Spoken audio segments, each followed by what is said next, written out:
Hey everybody. Uh, Watachi Pop MD. This channel's or this video is gonna end up going on two of my channels. Watachi Running Free 2 and my Pop MD metal detecting.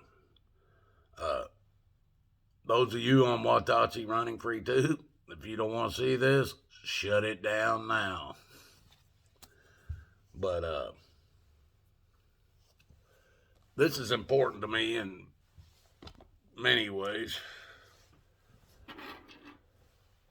But I want to show you guys some of the stuff I found. I'm at a new location now. I've been at the Southern Park stables. Now, it was a part of the Southern Park harness racing track that existed between 1912 and 1924. They shut it down basically at the blink of an eye, and they were making tons of money. Who was making tons of money? That's my question. This racetrack, folks, there was over 15,000 people that would come to this racetrack every time it opened for races. Other times people showed up for baseball games, and I believe they were professional baseball games. They weren't high school or junior high or anything like that. They had a professional baseball diamond at this park, I believe, in 1911, 1912.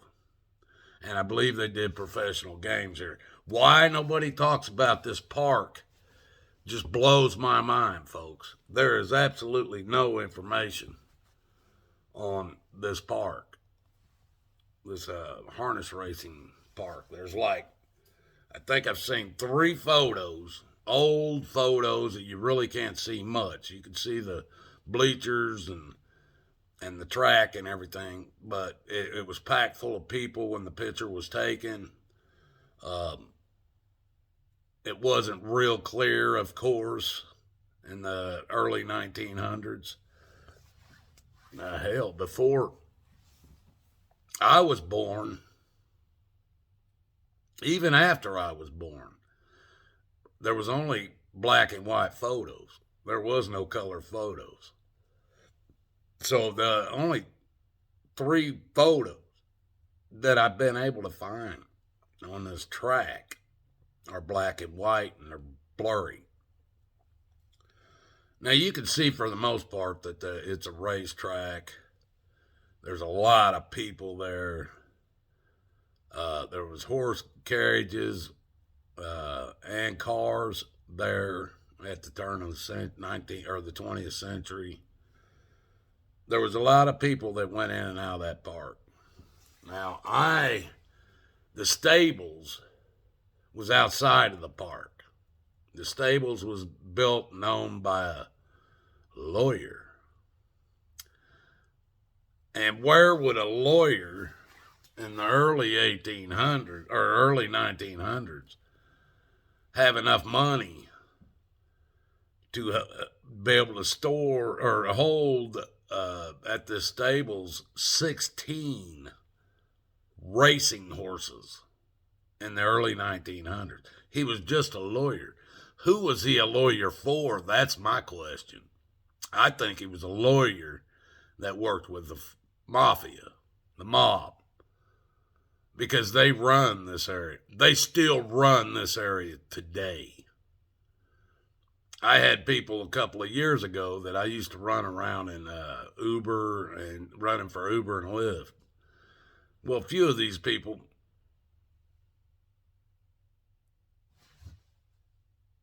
were like that. And they told me the money never left here. Mafia never left here. It's still here. And when it was time for them to come back out, they would come back out. And they also told me in Youngstown, Ohio, there's nothing left there to build for other than Youngstown college where they teach all these, what is it? Shit, I can't remember the word for it. The old man shit. But most of these people are trained to be, damn, I can't remember the word for it.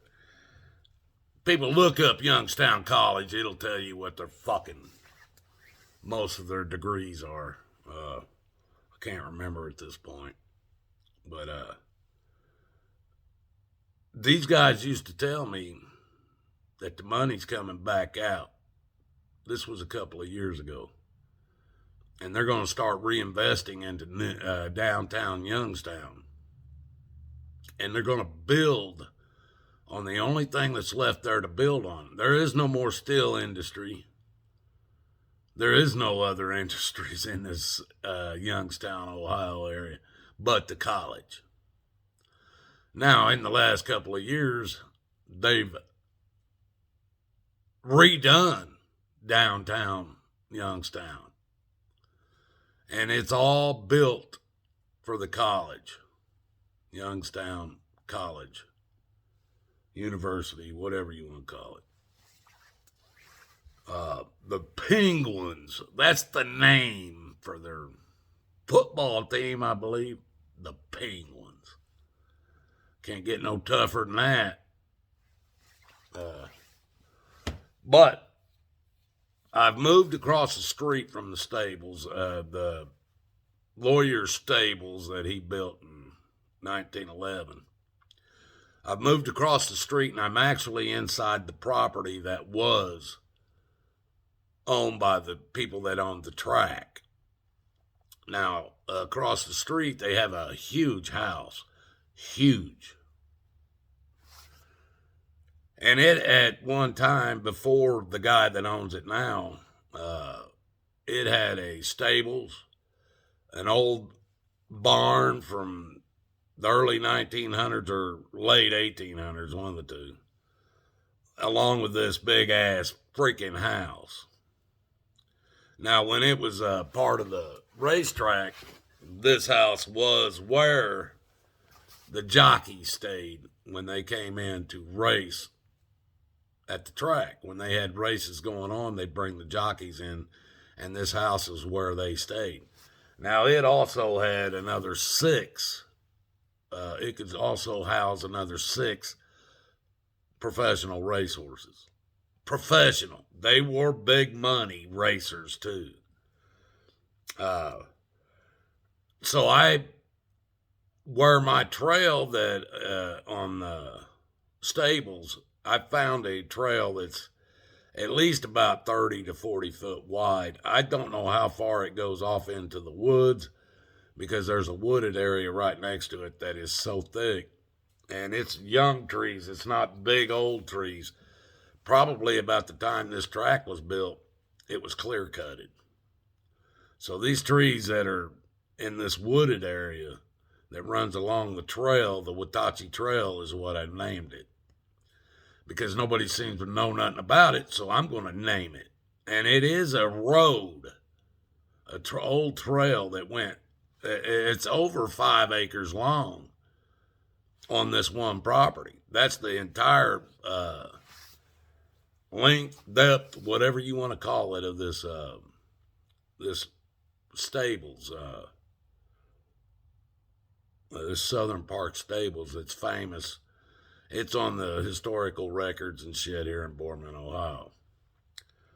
You can go on Google and find it and see where I'm working, or that one of the places. Now, all the stuff I've showed you guys in the last couple months is all came off of just the stables. Now I'm switching over now.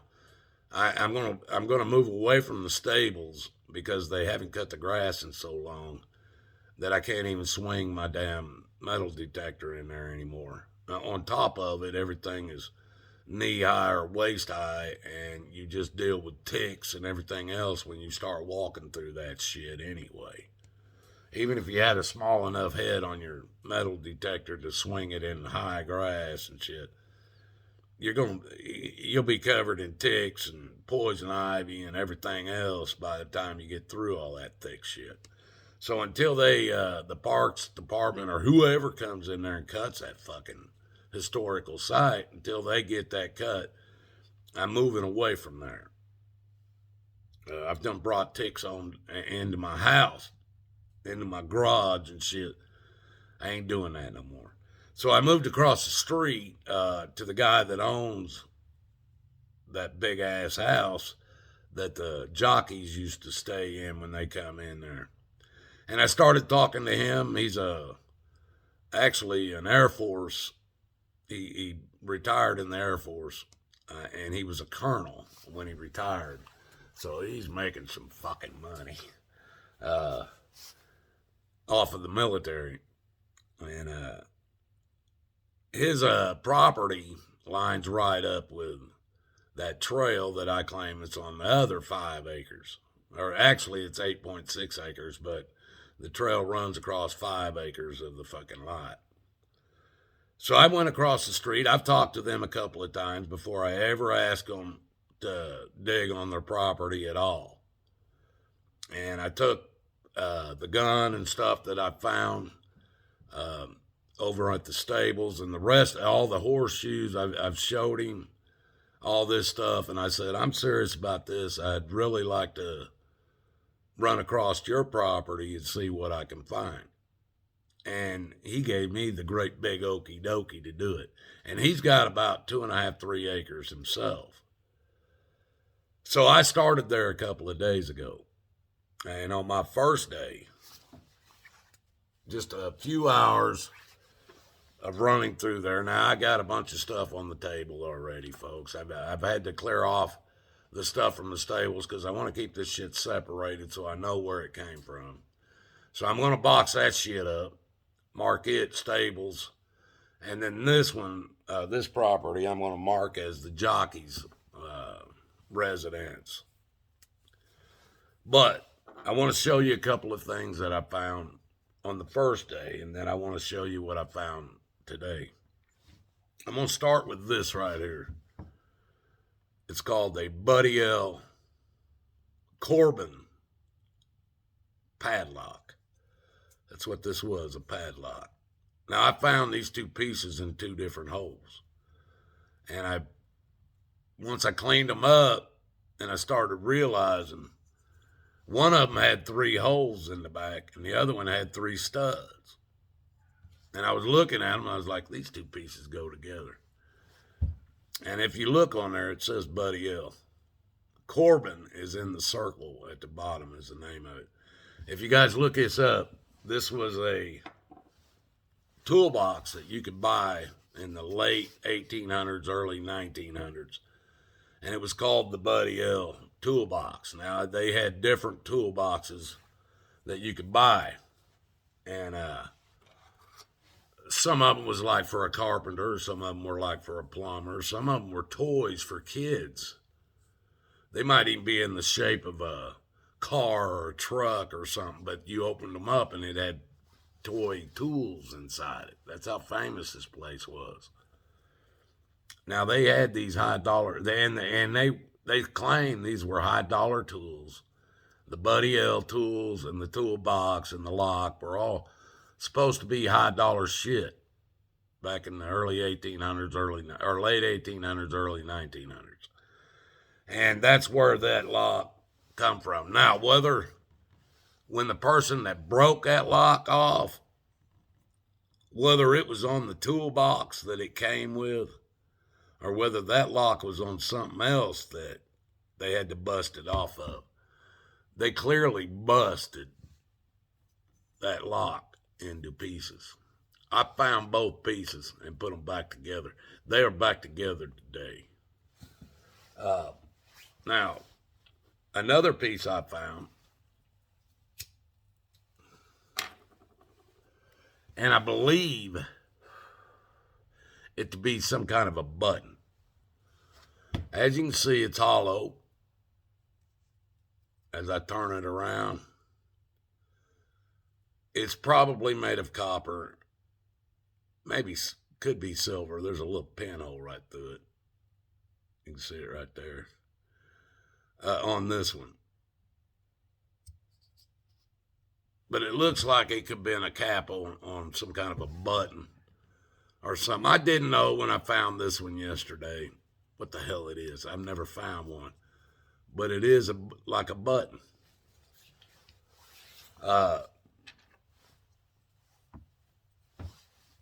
Today, I found another one. Just like it. Just like it. Except this one's got a little pinhole through it. This one doesn't. If they are a button, they probably came off of the same jacket. If any of you know what the hell this is, put in a comment and let me know. I've already found 2 in 2 days. I guess I'm going to plan on finding the rest of them as I go through this place. Now, yesterday, I also found a little old pocket watch. As you can see right there, you can see the gears still in the back of it there. You can see up at the top, it's a pocket watch. It's the case of it. Now, I believe it is silver or silver plated. I can't find any markings on this thing, any maker marks or anything. It's in too bad a shape. Maybe somebody, if they see what I got, they might be able to identify it, who made it, but it is a pocket watch. Another thing I found yesterday, a silver spoon. Now, this spoon does have a maker's mark right here on the neck. I'll try to get it to where maybe you guys can pause it and see it. But it was, shit, I can't remember. I think it was Hartford. I'm probably wrong because I fucking forget shit all the time, folks. But it said, if it's Hartford, I think it's Hartford. I will fucking zoom this shit up again. But it says the Hartford Silver Company. So this was, it's either stainless, or not stainless steel, sterling silver, or it's silver coated. But it does have a maker's mark on it. Today, I went back and I found spikes, folks, that look like he could nail Jesus to the cross with. Old spikes, bolts, nails, everything from square nails to cut nails, just like I found on that trail.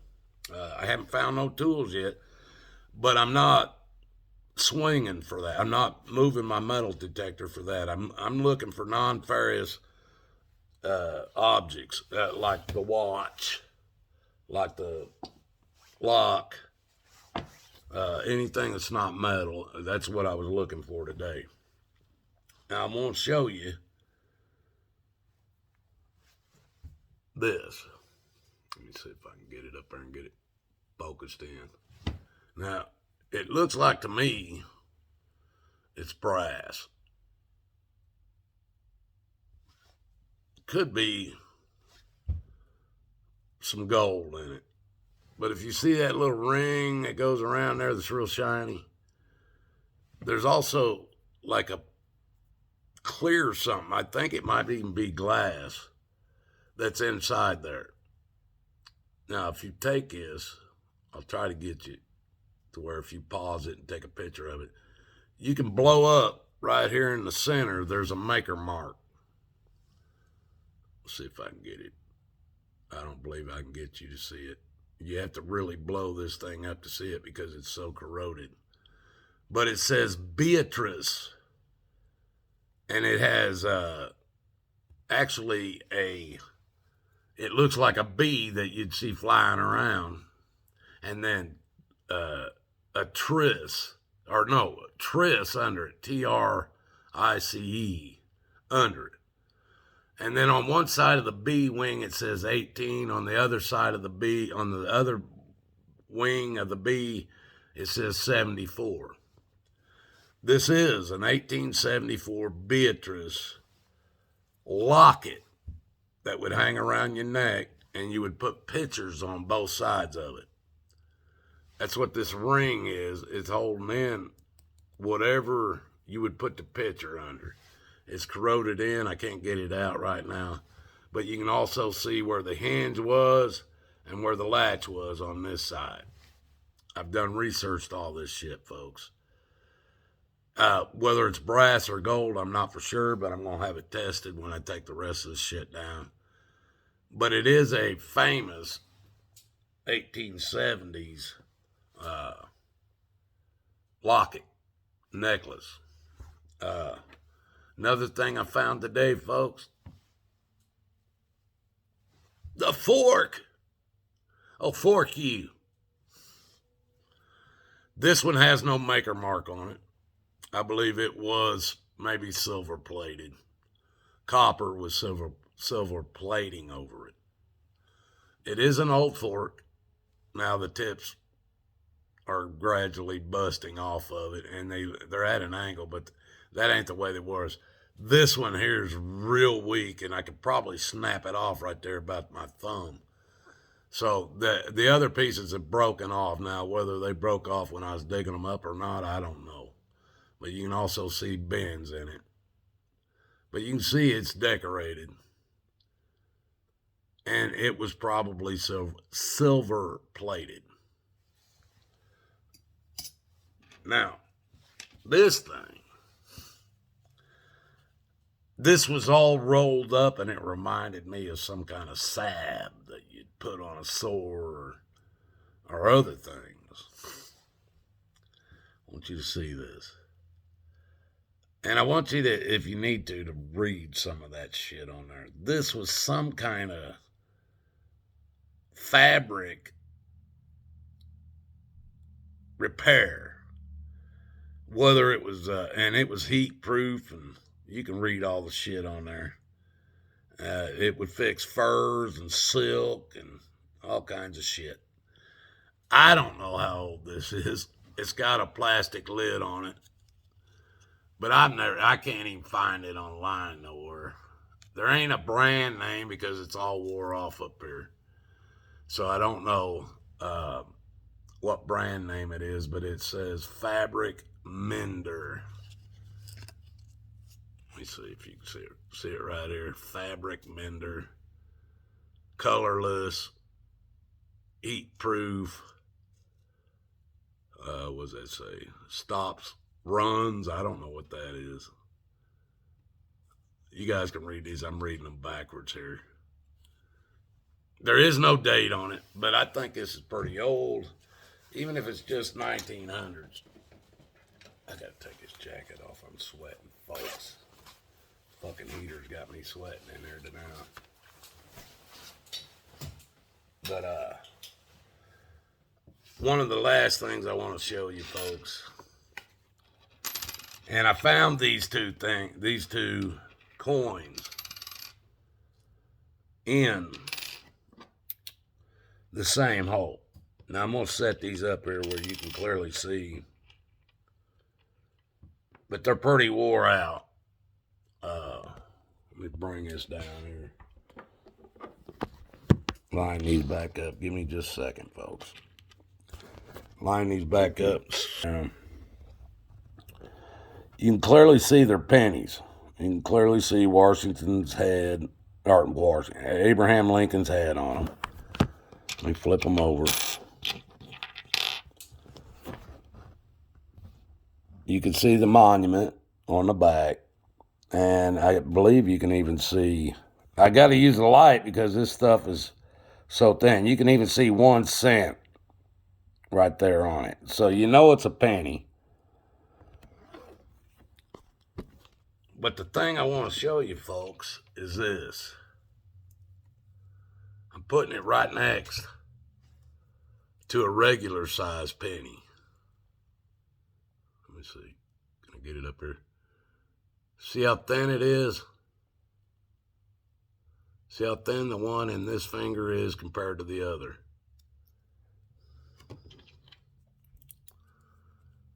Now, I've got the two thin pennies practically make up, let me see if I can get them in there. Practically, let me see. Instead of Oreo in them, I'll put both thin pennies together. And look, the two thin pennies look about the same thickness of the one penny. Can you see that?